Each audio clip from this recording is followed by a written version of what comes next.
उन्हाळा सुरू आहे आणि कोल्ड्रिंक्स प्यायला सगळ्यांनाच आवडतात. लस्सी सुद्धा आपलं एक देशी कोल्ड्रिंकच आहे आणि त्यापेक्षा बेस्ट काहीच नाहीये. तर आज मी तुम्हाला लस्सी बनवण्याच्या सगळ्या छोट्या छोट्या टिप्स आणि ट्रिक्स सांगणार आहे, ज्यामुळे आपली जी लस्सी आहे ती एकदम घट्ट आणि टेस्टी सुद्धा बनेल. कोणाला विश्वास सुद्धा बसणार नाही की तुम्ही ही घरी बनवली आहे. नमस्कार मंडळी, मी आहे ऐश्वर्या आणि आपल्या युट्यूब चॅनलमध्ये तुम्हा सगळ्यांचं स्वागत आहे. आता लस्सी बनवण्यासाठी आपल्याकडे सगळ्यात महत्त्वाची गोष्ट असायला पाहिजे ते दही. आपल्याकडे दही कशा प्रकारचं आहे ना त्यावरतीच आपली लस्सी पूर्णपणे डिपेंड असणार आहे. तुम्ही घरीच दही लावत असाल तर बिलकुल असंच दही तुमच्याकडे पाहिजे. असं फाटलेलं किंवा पाणी सुटलेलं दही लस्सीसाठी चालत नाही.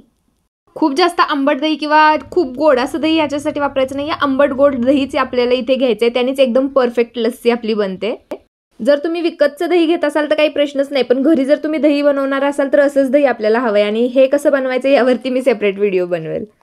पाणी सुटलेलं वगैरे दही आपल्याकडून लागलं ना तर आपली लस्सी घट्ट होत नाही, अशी पातळ पातळ बनते.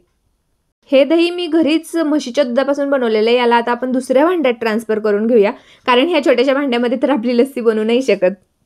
भांडं यासाठी आपण कोणतंही घेतलं तरी चालेल, असं नाही की ह्याच भांड्यामध्ये बनवायची वगैरे, काही प्रॉब्लेम येणार नाही. आणि याला आपण बीटरनी बीट करायला स्टार्ट करायचे. जर आपल्याकडे इलेक्ट्रिक बीटर असेल तर याने करा, नसेल तर विस्कने करा, आणि विस्क सुद्धा नसेल तर चमच्याने केले तरी चालेल.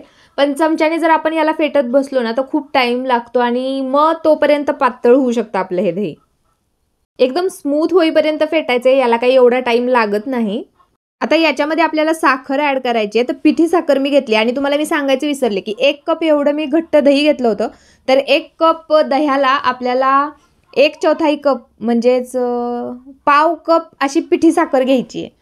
आपण काही खूप आंबट दही घेतलं नाहीये, त्यामुळे एवढी साखर बास होऊन जाते. आणि अख्खी साखर आपण टाकली तर ती विरघळायला वेळ लागते आणि तोपर्यंत सुद्धा आपली लस्सी पातळ होईल. आता यामध्ये मी इथे टाकतीये व्हॅनिला इसेन्स फ्लेवरसाठी आणि थोडीशी इलायची पावडर टाकतीये. विलायची पावडर आपण यामध्ये टाकणं कंपल्सरी आहे, याने खूप छान फ्लेवर येतो. व्हॅनिला इसेन्स जर तुम्हाला हवा असेल तर टाका, नाही टाकलं तरी चालेल. पण जर तुम्हाला मार्केटसारखा याचा फ्लेवर पाहिजे असेल तर तुम्हाला व्हॅनिला इसेन्स टाकावंच लागेल. टाकल्यावरती पण थोडंसं मिक्स करून घ्यायचं आहे आणि झाली आपली लस्सी तयार. आता ही कशी बनली आहे हे तर तुम्ही बघूच शकताय. काही लोकांना घट्ट लस्सी आवडते तर काही जणांना पातळ लस्सी प्यायला सुद्धा आवडते. तर त्याप्रमाणे तुम्ही हवं तर याच्यामध्ये पाणी ॲड करू शकता किंवा अशीच लस्सी सर्व करू शकता.